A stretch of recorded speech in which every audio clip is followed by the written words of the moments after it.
अस्सलाम वालेकुम दोस्तों, welcome to the Tech Stream. आज की हमारी जो वीडियो है वो डेडिकेटेड है उन कैंडिडेट्स के लिए जो STS BPS 5 to 15 intermediate level की टेस्ट में अपीयर हुए हैं। इस वीडियो में हम कंप्यूटर सेक्शन के 10 क्वेश्चंस क्रैक करेंगे जो आज की टेस्ट में आए थे। क्वेश्चन सॉल्व करवाने का मकसद ये है कि आप ना सिर्फ MCQs पढ़कर रट्टा लगाएं बल्कि क्वेश्चंस को क्लियरली समझें, और इसका फ़ायदा ये होगा कि आप एक बार क्वेश्चन से रिलेटेड जो है कॉन्सेप्ट समझ लेंगे तो नेक्स्ट जब भी आपके पास इस किस्म का क्वेश्चन आएगा तो आप इजीली उसको सॉल्व कर सकेंगे। ठीक है, मतलब एक क्वेश्चन का कॉन्सेप्ट समझने से आप इसके आसपास 10, 12, 15, 100 जितने भी क्वेश्चन हैं वो सारे एक हिसाब से क्लियर कर लेंगे।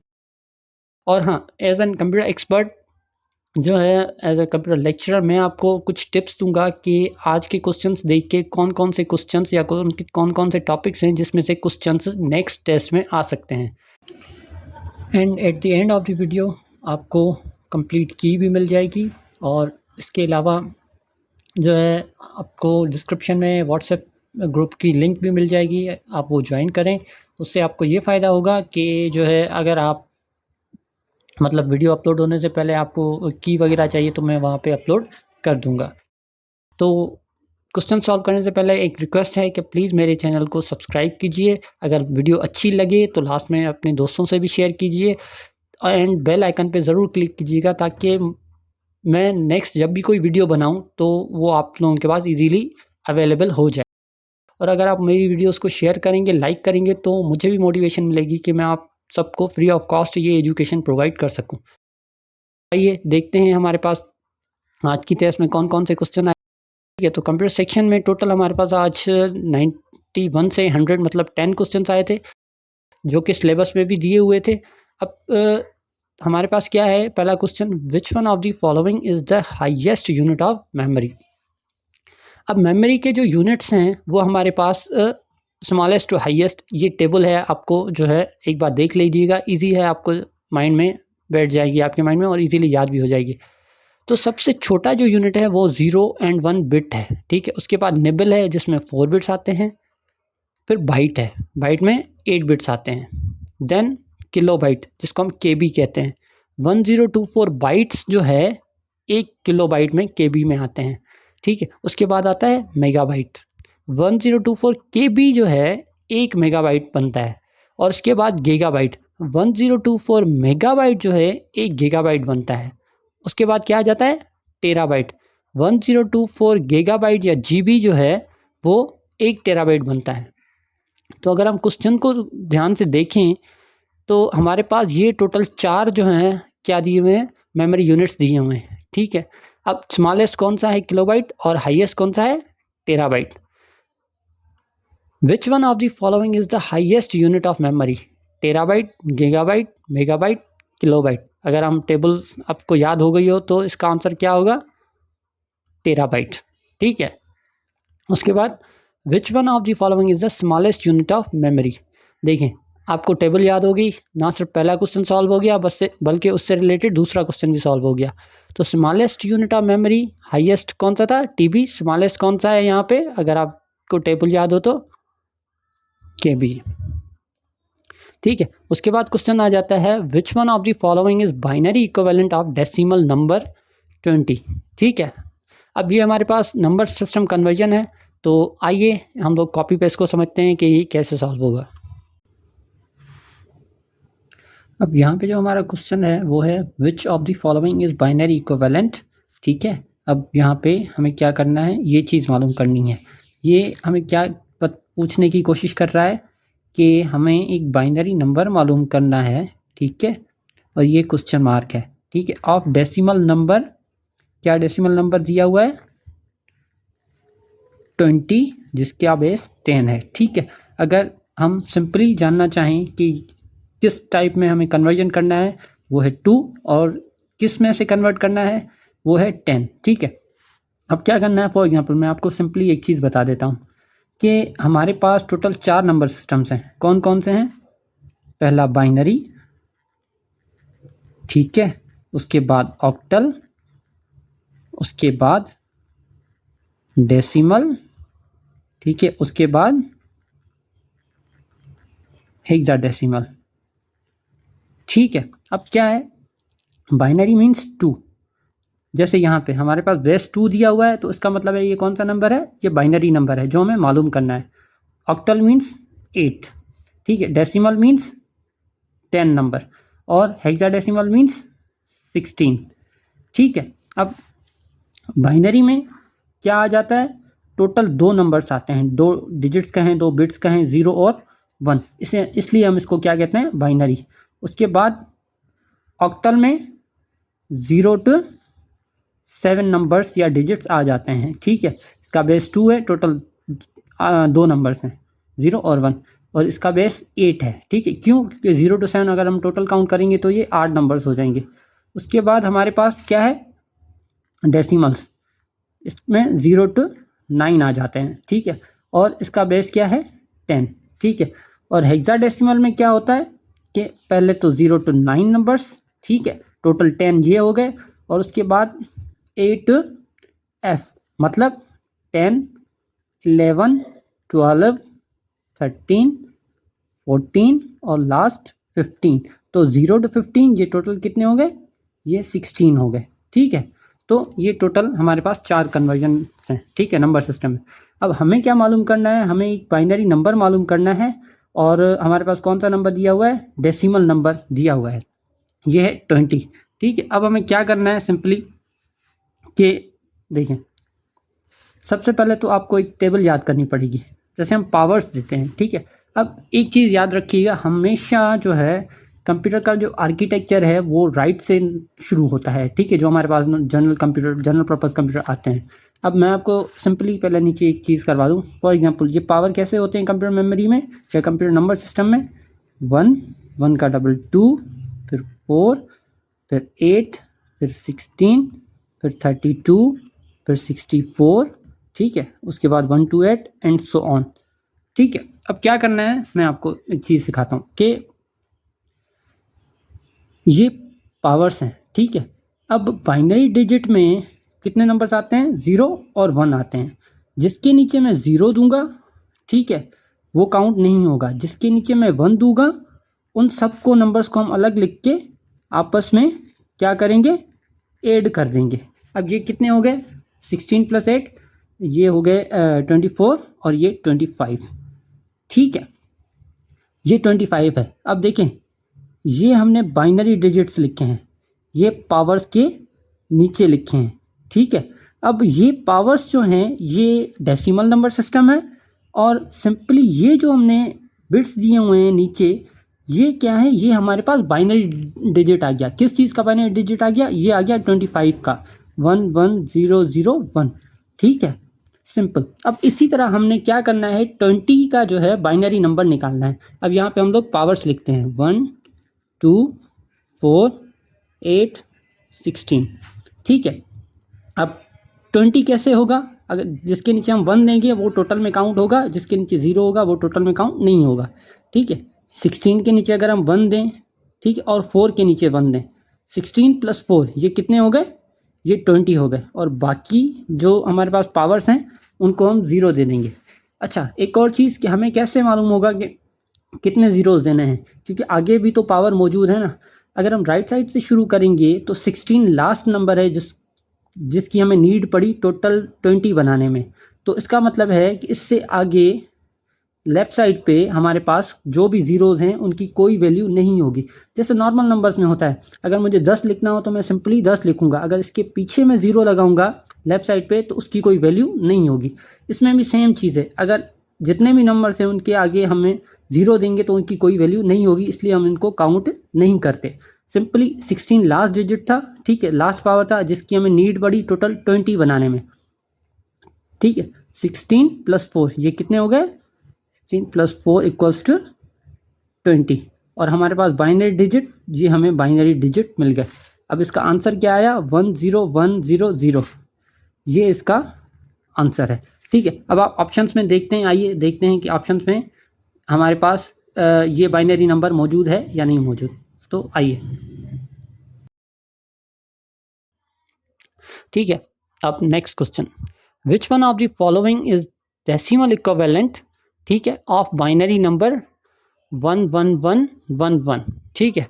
अब ये क्वेश्चन भी 93 क्वेश्चन से रिलेटेड है, तो आइए इसको भी हम लोग कॉपी पे सॉल्व करते हैं। तो हमारे पास जो नेक्स्ट क्वेश्चन है वो है विच of the following is a decimal equivalent. ठीक है, अब क्या करना है, हमारे पास ये नंबर दिया हुआ है, ये नंबर कौन सा है, डेसिमल नंबर है।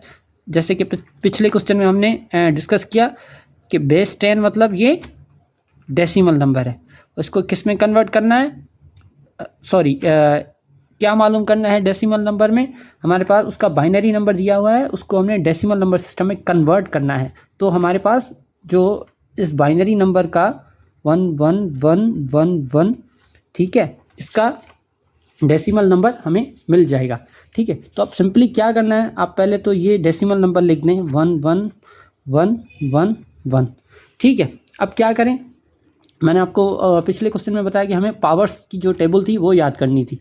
तो हम अगर इसको पावर देना शुरू करें ऊपर से 1 2 4 8 16, ठीक है, अब इन सारों के नीचे बाइनरी नंबर 1 है। तो पहले हमने क्या डिस्कस किया था, जिसके नीचे बाइनरी नंबर 1 होगा वो सारे मिलके टोटल में काउंट होंगे। अब इसको टोटल करें 16 8 4 2 और 1। अब इसका सम करेंगे, टोटल करेंगे तो हमें इसका जवाब मिल जाएगा। तो इसका जवाब आ गया 31। तो हमें जो डेसिमल नंबर मिला वो क्या मिला, 31। ठीक है, तो अब ये यहाँ पे क्या आ जाएगा, सिंपली ये आ जाएगा 31।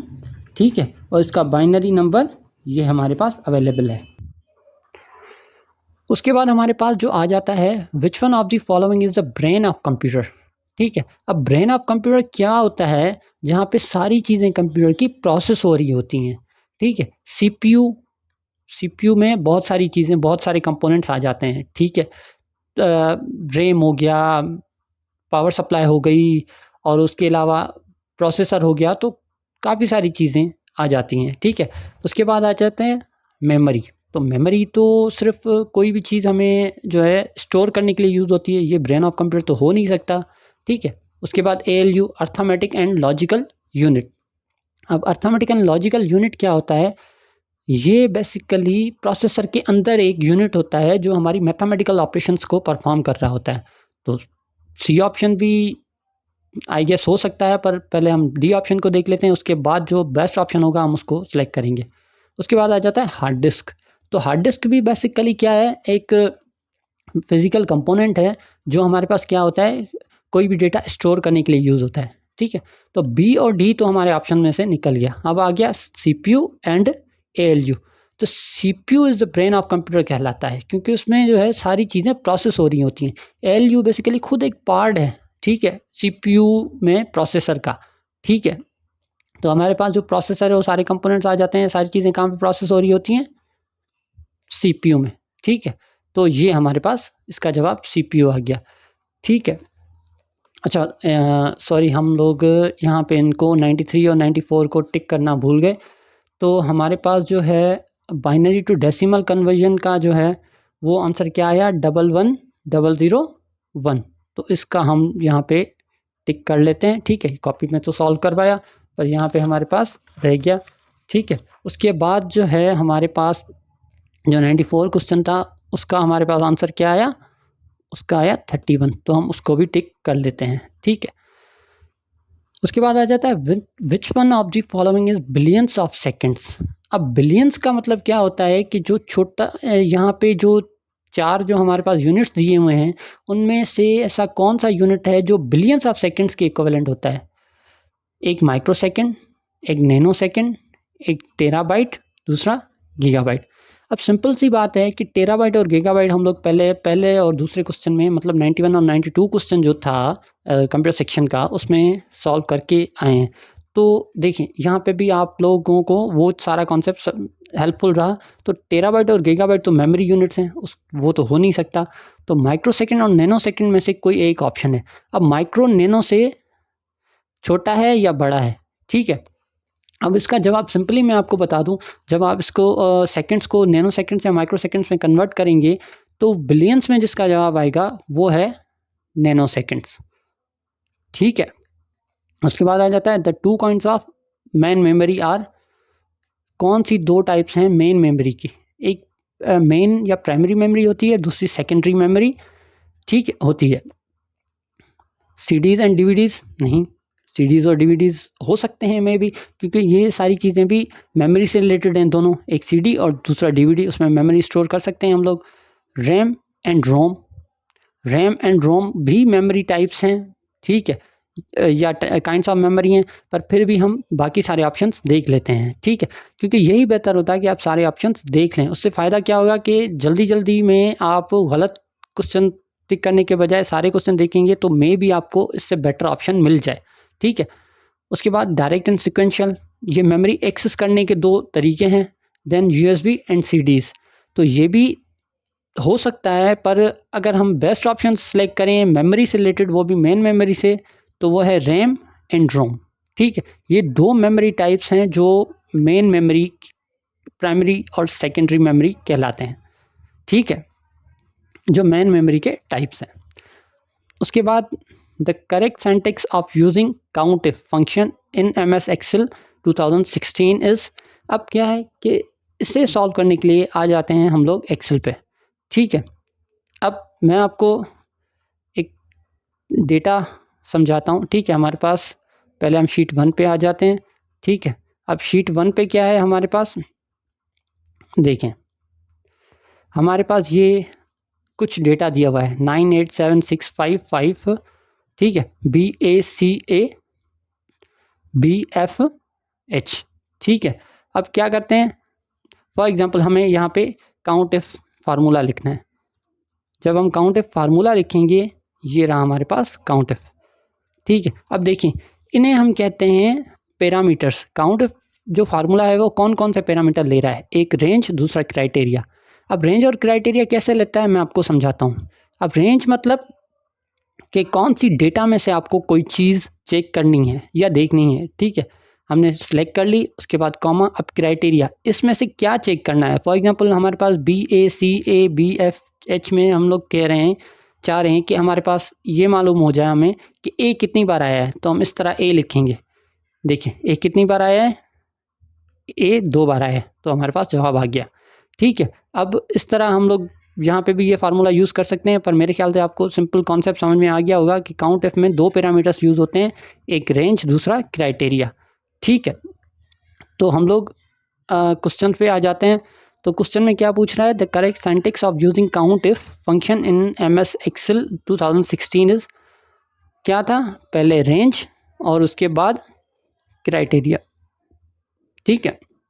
तो ये हमारे पास आ गया इसका सही जवाब, ठीक है। इजीली हमने उसको काउंट इफ को यूज़ भी किया और समझ भी लिया। उसके बाद आ जाता है विच ऑफ द फॉलोइंग, ठीक है, ये of, which of the following function of Excel you will use to extract sub string Pak from word Pakistan. अब देखिए, पाकिस्तान एक पूरा वर्ड है जिसमें हमें क्या मालूम करना है, पाक निकालना है, मतलब उसको एक्सट्रैक्ट करना है, अलग करना है ना, पाकिस्तान एक वर्ड में से। तो उसके लिए हमें कौन सा फार्मूला यूज़ होगा, फाइंड, कॉन्केट, लेफ्ट, सब स्ट्रिंग, ठीक है। अब सिंपली हमारे पास हम लोग एक्सेल पे आ जाते हैं, तो इसके लिए हमारे पास लेफ़्ट फार्मूला एक अवेलेबल है जो मैंने यहाँ पे यूज़ किया हुआ है, ठीक है। अब सिंपल इसमें क्या करना है, अगर हम इसको दोबारा करें, इक्वल्स टू लेफ़्ट, ठीक है, टैब को प्रेस किया। अब लेफ़्ट में टेक्स्ट कहाँ पे है मौजूद, ये पाकिस्तान हमारे पास टेक्स्ट मौजूद है। उसके बाद कॉमा देनी है, फिर दूसरा पैरामीटर क्या मांग रहा है, नंबर करेक्टर्स, कितने नंबर करेक्टर निकालने हैं। क्वेश्चन में कह रहा था कि पाक हमें एक्सट्रैक्ट करना है, तो हम लोग 3 लिख के ब्रैकेट ओवर करके एंटर करेंगे, तो ये हमारे पास आ गया। तो इसका सही जवाब क्या आया, इसका जो है सी सही ऑप्शन है, और ये लेफ़्ट, ठीक है।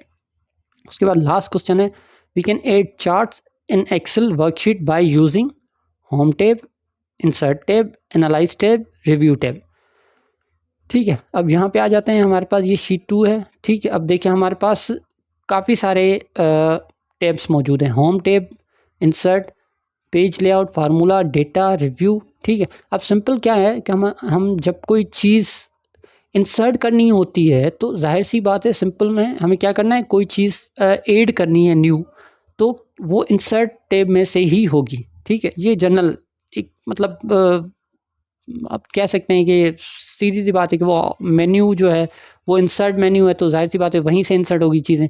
तो सिंपल सी बात है कि हमारे पास अगर ये सारा डेटा दिया हुआ है, हम इस डेटा को सिलेक्ट करें, ठीक है, तो हमारे पास इंसर्ट मेन्यू में ये सारे चार्ट्स मौजूद हैं, ठीक है। आप कोई भी चार्ट जो आपको बेहतर लगे आप वो सिलेक्ट कर सकते हैं। सिंपल है, मैंने आपको चार्ट ऐड करना भी सिखा दिया और दूसरा जो है आपको क्वेश्चन भी सॉल्व करवा दिया। तो इसका सही जवाब क्या है? इसका सही जवाब है इंसर्ट टैब। तो अब हम आ जाते हैं अपने फाइनल टॉपिक पे, जो है topics to be covered for tomorrow's test, ठीक है। अब यहाँ पे आज की टेस्ट में काउंट इफ़ का फार्मूला दिया हुआ है, तो if count a sum auto sum find and replace insert table के बाद जो है आपका conditional formatting, filters, V lookup formula, ये सारी चीज़ें जो हैं इनमें से क्वेश्चन से रिलेटेड क्वेश्चन आ सकते हैं, जो आप सिंपली अपने यूट्यूब गूगल पे या कहीं पे भी सर्च कर सकते हैं, आपको इससे रिलेटेड क्वेश्चंस या एमसीक्यूज़ मिल जाएंगे, ठीक है। उसके अलावा नंबर सिस्टम कन्वर्जन आज आई भी है टेस्ट में, तो मोस्ट प्रोबेबली आज ऑक्टल जो नंबर सिस्टम था वो जो क्वेश्चंस रिलेटेड थे वो था बाइनरी टू डेसिमल या डेसिमल टू बाइनरी। तो कल की टेस्ट में octal to other number system, जैसे ऑक्टल टू बाइनरी या बाइनरी टू ऑक्टल आ सकता है, या hexadecimal to other number system है। ये मतलब ऐसा है कि आपको एक आधा घंटा या 1 घंटा देना पड़ेगा, पर इंशाल्लाह उससे आपके मैं दावा तो नहीं कर सकता, पर मैं होप कर सकता हूँ, अल्लाह पे उम्मीद रख सकता हूँ कि आपके लिए ये आसानी हो जाएगी कि इंशाल्लाह आपके सारे कंप्यूटर के एमसीक्यूज़ सॉल्व हो जाएंगे, ठीक है। अगर आपको वीडियो अच्छी लगी तो प्लीज़ शेयर कीजिए। Thank you so much.